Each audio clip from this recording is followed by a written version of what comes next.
Hey everyone. All right. So I did a last minute rearrangement and pre-planned, pre-loaded, etc., album reviews. And I'm going to shove this one in because the brand new Megadeth album. So, I really should try and tuck it in there. And I've got another one that I'm going to do a tuck in as well. So watch for the next review. Newer album that I wanted to get into and didn't. This is actually, honestly, okay. There's a couple things I want to talk about this album before I even get into the songs. Um, the first thing, the production on this album. This album, the sound on this album really reminds me of a little bit of Peace Cells, but more so far. It's got kind of a rawness, like So Far So Good, So What has, and the original version of Killing Is My Business before they did the special remix. And I'm not talking about there's kind of like that rawness. Like it's produced. Who's the producer on this one?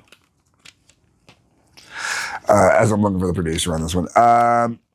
Like it's a very produced album. It's a very well put together album, whatnot. It's the mix. It's the audio and the mix and whatnot has a raw sound to it, but it's very clean. It's very polished, very nice.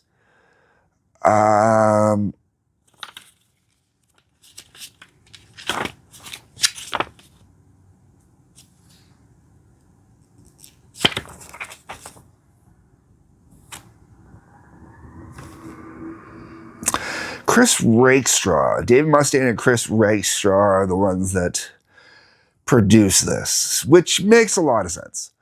And it was mixed by Matt Hyde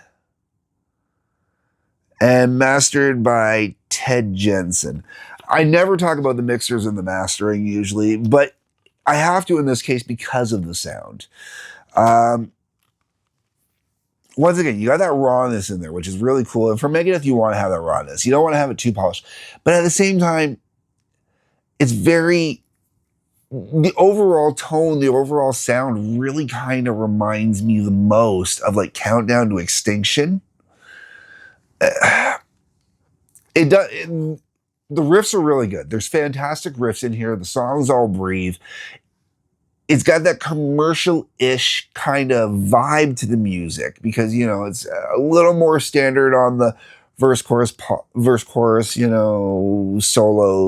chorus, kind of more classic in that way. In certain ways, not on all songs because there's some songs that definitely doesn't apply to.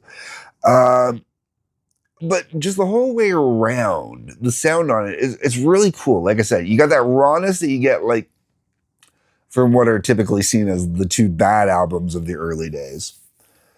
But then you get that, at the same time, you get that polishedness around it. It's like going out and buying a car and then purposely giving it patina. If you know what I'm saying, giving it that patina look, making it look like it's an old rusty car, even though it's not an old rusty car, even though it's a very solid, beautiful car, but you want it to have it. That's how I describe the production sound on this album. They wanted the patina on it, but they wanted it to have that commercially kind of polish underneath. I'm going with that. Because it isn't that they polished a turd. That's the key I want to get into. This is not an album where they polished a turd. This is an album that was polished that they put a little turd on. And it works though, okay? So as much as like the first 5 minutes here, it sounds like I'm kind of bashing on this album, I'm not. It actually really works for this album. I really like what this album sounds like. I've picked up the last couple albums or like I got out of Megadeth after Cryptic Writings, and I definitely reviewed a couple albums after Cryptic Writings. And with this being the last album, I think it's kind of really important that I got to review this one as soon as possible, sort of, kind of. And I have been listening to this album, and I really do like this album, and I will definitely probably be listening to this album for a while afterwards. It really is enjoyable. Now I'm gonna get into the last track on this album first, the bonus track on this album, because this is the track that everybody's talking about the most. This is the track that's getting the most attention, so I want to get it over and out of the way right away. Ride the Lightning. First off, I hate the fact that it keeps getting referred to as a cover, because Dave Mustaine co-wrote the damn song and shouldn't be classified as a cover. Sorry, I got issues with that. So quit calling it a cover. It's just Dave Mustaine finally releasing his own rendition of a song that he co-wrote 40 frigging years ago. Okay, folks? The other thing to go with that, is I really wish that somewhere along the way he would have done Jump in the Fire as well, because we don't have I believe there are live renditions out there I've been told, I don't know for sure, I've never seen them. I've been told there are live renditions out there of Jump in the Fire that that were on singles from way back in the early days of Megadeth. I don't know for sure, I've never seen them, I've only heard about it. And I'd really love to hear a version, because when Mustaine came out for, I think it was the 30th anniversary of Metallica and did Jump in the Fire with the band, man, blistering. So if anything, I'm going to complain that Jump in the Fire was not on here along with Ride the Lightning. Now, as for the song Ride the Lightning itself, it's Ride the Lightning. Solos are a little bit different. The drums are kind of punched up a little bit, but I think that's just the production of this time period. I think if Lars were to go back in the studio and redo the drums now, they might have been a little similar to this. Lars has never been overly heavy-handed when it comes to playing drums, and this got more of a heavy kind of sound to it, or a little more low-end on the drumming itself. Whereas Lars's low-end is usually not as low. Meaning if you're a drummer, he's got it tuned a little tighter. He's using a thinner skin. I personally, myself, I use a thicker drum skin. I prefer ebony drum skins. They tend to be the thickest. They give you the darkest, most resonating kind of doom metal kind of sound. That's big on where I'm at. I know Lars typically doesn't do that. Lars typically goes with a thinner skin. No jokes about, Lars not being able to take a joke. But with this, I really, really enjoy this version of Ride the Lightning. Okay. And people say there was no need for him to do it. Yeah, there was. Dave Mustaine, once again, should have done Jump in the Fire as well. That's where I'm at on that one. Okay. Here we go. 8 minutes in. Let's get to the rest of the tracks. Tipping Point opens up the album. I really like Tipping Point. Sets the tone perfectly for this album. Lets you know exactly what you're getting into. I very much enjoy Tipping Point. My apologies if you're hearing a bunch of noises in the background. My cats are having a little fun right now, playing with each other. All right. Now, after Tipping Point, we hit I Don't Care. This, I believe, was the first single release. This was the first song I heard. And when I heard this, I kind of went, But then I bought the album, and on the first playthrough, I kind of went, yeah. But like by the second, third playthrough with the album, when you're playing the album through, it actually really works on the album. Okay, I normally don't plug anything. But when I need to take a sip, and you'll notice I've been doing that on camera, I'm keeping my hand covered because you just saw the emblem there briefly. Maple flavored. How more Canadian can you get than maple flavored cola? It's really interesting too, because the first thing that hits your mouth is the cola, and then the maple hits, and then the maple stays. It's really interesting. So a review within a review. Moving on. Okay, so I Don't Care. It works for me. I didn't like the video. I'm still... The problem I have with I Don't Care is I Don't Care reminds me of a song that my buddy, the legendary Drucifer, legendary in my world anyways, I've talked about him before. He's on my list of top 10 greatest guitarists of all, or my top 10 favorite guitarists of all time. This is something that he would have wrote back in high school. Very close to something he wrote back in high school. Except for instead he called the song "I Don't Give a." Um, and it was one of my favorite songs to perform with him. But we did it in high school. When I'm listening to Dave do it in his 60s, it loses a little bit, or it makes him sound like a crotchety old man. Hey kids, get out my! I don't care, kids, get out my grass. My apologies. Okay. Um, I make jokes, but honestly, it's a decent tune. Uh, then we got "Hey God," which follows that up, and I actually really enjoy "Hey God." Um, I know that Dave, I don't want to call him born again, and I don't want to call him a Christian, but he refers to Alice Cooper as his godfather from rehab and whatnot. And for that reason alone, I'm okay with, in this particular case, saying, it's really kind of cool when you have someone actually taking a moment to get a little philosophical on a song and, go, hey, God, what the hell. And I really enjoy it in this song and in this particular case. And I really do think that for a long time, metal kind of lost that attitude of, oh, we have to be all dark. We have to be all blah, blah, blah. No, you can still be metal. And you don't have to be Christian metal. Just because you do a song about, hey, God, that doesn't make you Christian metal. Just means you're questioning things. You go, I realize that there's a potential of a higher power here and higher power. What the hell? And I really dig Hey God, and musically a good tune. Then that goes into Let There Be Shred. So, you go from some really nice, heavy philosophical to cliche, Let There Be Shred, Uh, and I don't want to say this is like, their take on Let There Be Rock, but in its own little way, it is. Like, they're not in any way ripping off Let There Be Rock. They're in no way homaging Let There Be Rock other than Let There Be Shred. But it really works. It's a good tune. It works. I like how it plays out.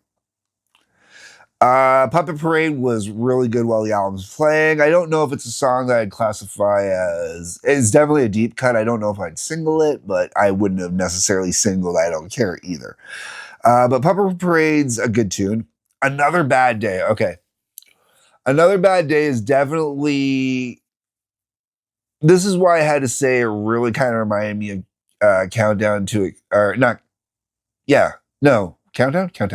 Yeah, Miami of Countdown, because Another Bad Day definitely sounded like it. Puppet Parade, Another Bad Day, a couple other ones. They really sound like they're right out of that album. Like, almost like they might have been leftovers from that time period, and not leftovers as in I don't like that song. Well, let's leave it off the album.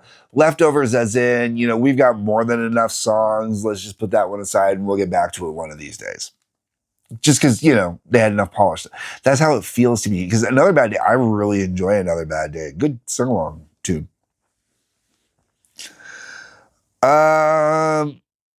Okay, so that's kind of the first half of the album. The first half of the album is really the heavy grab half of the album for me. When we get into the back half out, and I shouldn't even say the back half, I should say the back 40%, because we're leaving out Ride the Lightning because it's a bonus track on here. So we're gonna say the 10 tracks, the core 10. You got Made to Kill, which follows that up, which I very much enjoy while the album's playing. Get into it, good tune. Obey the Call, another one I really enjoy while the album's playing. Get into it, good tune. I Am War, another one while the album's playing. I enjoy it. It's good. Lyrically, that one's a little more cliche, Dave, but I'm okay. Then you get The Last Note, and I think this closes out the album perfectly, man. I think this is a really good, solid tune. Really closes out the album really nice. The thing is, the last 4 songs on this album, except, okay, 3 of the last 4 songs on this album, to me, they're just album cuts. The Last Note, theoretically, could be a single. It'd be an interesting single for Megadeth to release.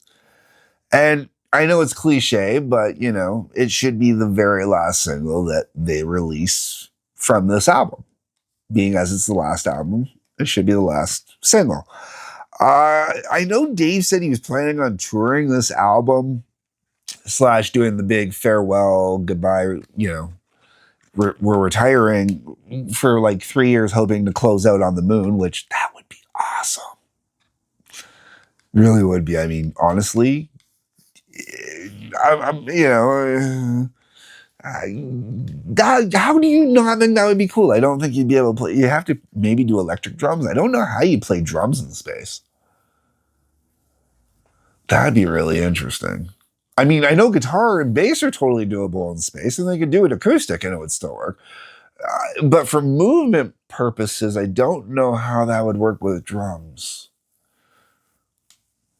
Because, like, you have note resistance.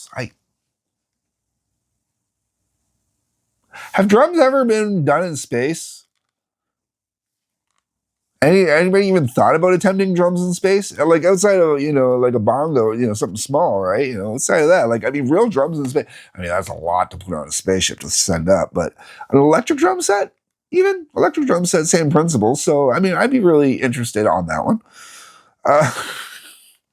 Did they have Rock Band up in space or Guitar Hero? That's the answer here. That would tell us. That would tell us. Did they send Guitar Hero and Rock Band up into space so they can play it up in space? Okay, folks. What did you think of this album? Have you heard this album? I really enjoy this album. I know I've downplayed it a little bit. I think it's a good, solid album to go out on. I don't. Do I think Dave could try and go out for an even bigger, more solid album? He could, but I don't think it would work. I think this is going to be the best that Dave's going to go out on based on he really hasn't, unless we're going for commercial success, like big commercial, Countdown to Extinction success. Unless we're going for that, I think this is going to honestly be the most solid ending you could ever do. I could see there being, a DVD later on, or album release for a concert on tour, multiple concerts on tour to put together that last kind of thing. And I would even put a couple tunes on here, except for Ride the Lightning. I would obviously put Ride the Lightning onto a greatest hits package, but if we expand Megadeth up to a 2 CD greatest hits package, there are definitely 1 or 2 songs for sure off this album I could put on there and not even blink at and say, yeah, those were good tunes. They deserve to be on there. And obviously Ride the Lightning. Anyways, folks, let me know what you think down below in the comments. Am I being too generous on this album? Not generous enough? I don't know. Once again, like I said, for me, the production really works on this album. Really kind of makes it like the perfect final Megadeth album to me. A little raw, but polished, well formed, great song structures. Dave's getting old man voice. I'm glad he's retiring because you can really hear he's getting old man voice. Some guys can pull off old man voice. Some guys can't. Dave with the high end voice doesn't work because that very special kind of unique voice that Dave has. I don't want to call it totally unique because I actually knew another guitarist, lead vocalist for a band called Betrayer. His name is Jeff Klimbile. He actually had a very Dave Mustaine voice. It was actually one of the things I held against the band Betrayer because it made him sound too much like Megadeth and not enough like themselves. But I think this was a solid go out.